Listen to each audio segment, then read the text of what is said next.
braving this session and waiting for it to end. And I won't take too much of your time. And the topic that we'll be discussing is this chronic coronary syndromes and what's new about it. Are you hearing me well? Hello, yeah. So thank you for being here, for listening to this talk, and I think we'll be finishing with it quickly. There's some interesting points that I would like to discuss about chronic coronary syndromes, and the patients of chronic coronary syndromes are bulk of our cardiology practices. So the first thing is that stable coronary disease terminology is out.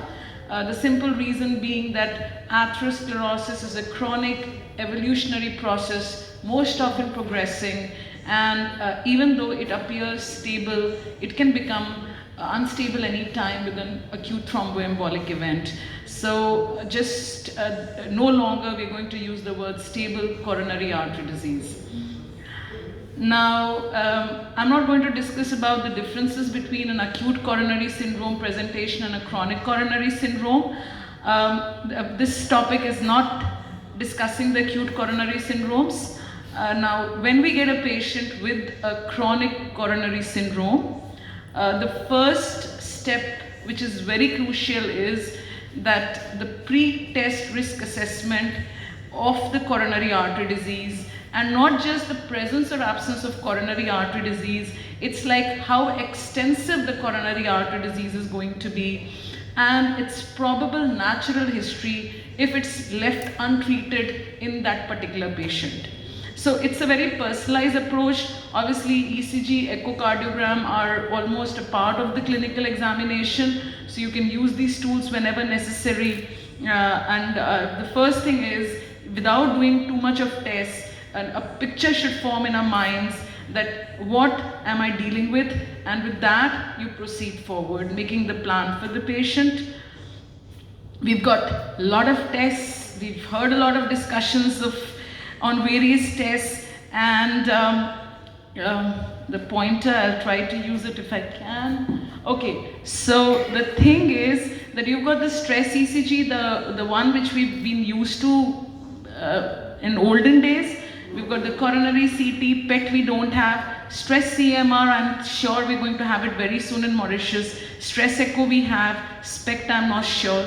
And here you have got the rule in and the rule out capacity, and you can see it very clearly here. ICA stands for invasive coronary angiography. This is coronary CTA, and you see that the predictive value negative of the coronary CTA is far superior to an invasive coronary angiography, and it is actually a little better in the specificity as well.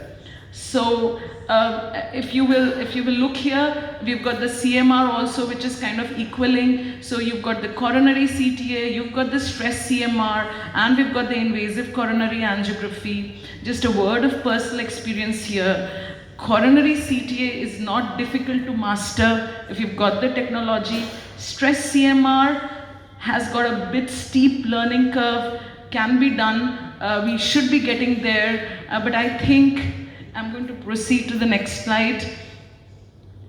So basically the clear winner seems to be the coronary CT, but here again, you don't choose a 20-year-old man who's coming with the atypical chest pain straight away to a coronary CT. So if the risk is very low, just reassure him, and then it goes on the clinical likelihood of an obstructive CAD, and you proceed. Obviously in these areas, obviously you are dealing with the coronary CTs quite good.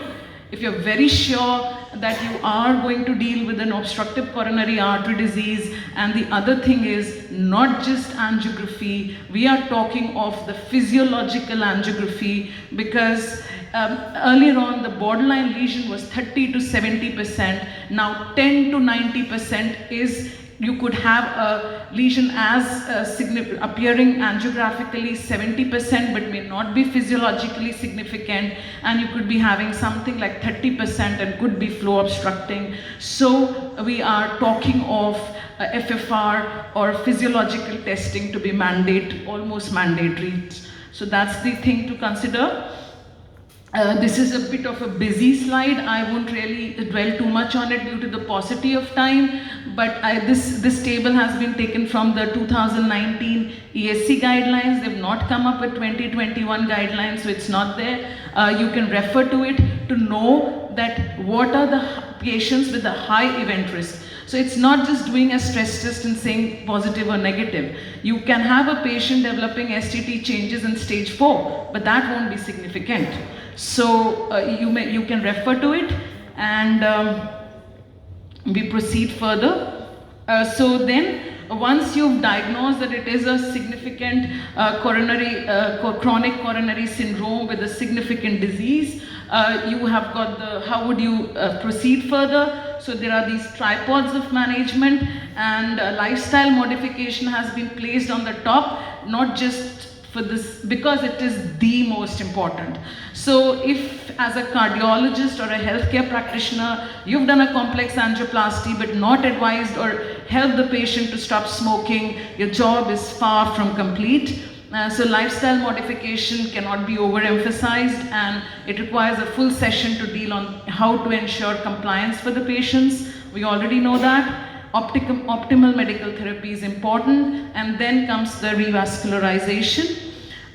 Again, a busy slide, not too much to be discussed here, but you see the drug therapy that we give has got two objectives. Some medicines have got ischemia control value, but they do not add really to the mortality, and the other is those which are having an effect on the natural history of the disease. So beta blockers, although bit exception, they do have a positive effect on mortality reduction, but they are used in these patients for symptom relief as well. So these are this is the chart. Again, you can go to the ESC 2019 guidelines to refresh your memories.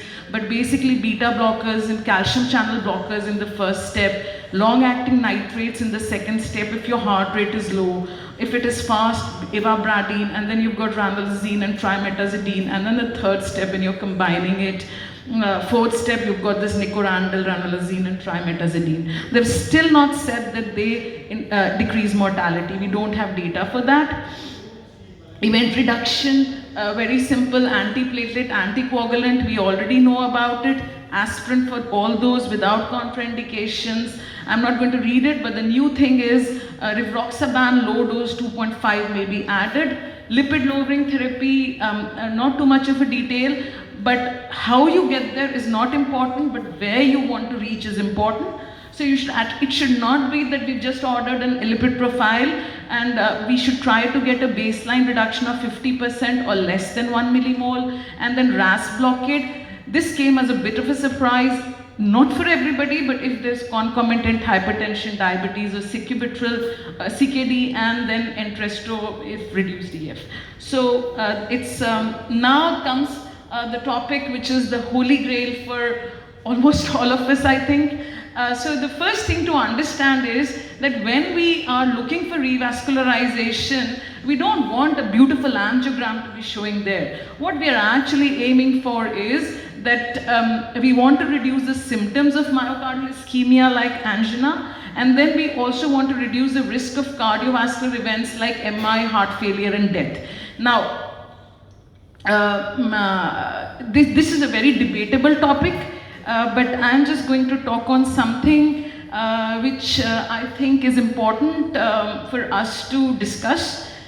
Paucity of time will not let us go into detail, but at any other time we can. But for this was a landmark trial which was, I missed the D here, which was published in NEJM in April 2009, and Maron et al. did a fine job, but what they did is important. So they enrolled 5,719 patients and followed them for a median of 3.2 years.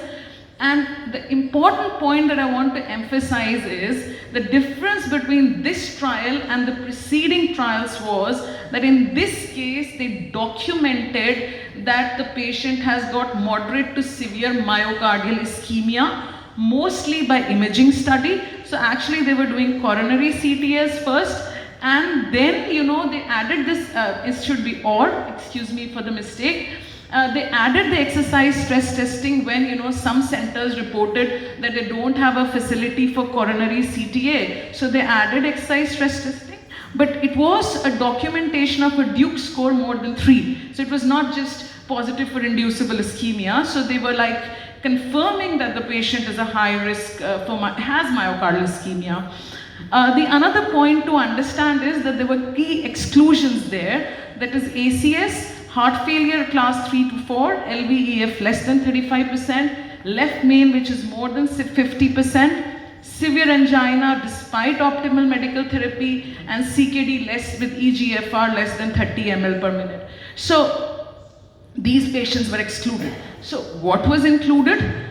Indirectly, a chronic coronary syndrome patient, documented moderate to high risk of myocardial ischemia, but not having the other the major comorbidities. He's not in failure as yet. And we all see a lot of these patients. What were we trying to find out? It was a composite endpoint of cardiovascular death, MI, hospitalization for unstable angina or heart failure, or resuscitated cardiac event, and the secondary endpoint was death from cardiovascular causes or MI. And I'm just going to this, the primary composite outcome. You've got so this inbox, and this is the same thing. This is just showing bigger, so they're representing the same thing. And you've got the invasive strategy, you've got the conservative strategy, and you've got death from cardiovascular causes out there. Here you've seen it, and here you see at 5 years, practically no difference between invasive and the conservative strategy. Myocardial infarction, early peri-procedural MIs were more in the invasive arm, and later you got this a bit more in the conservative strategy, but nothing reached statistical significance.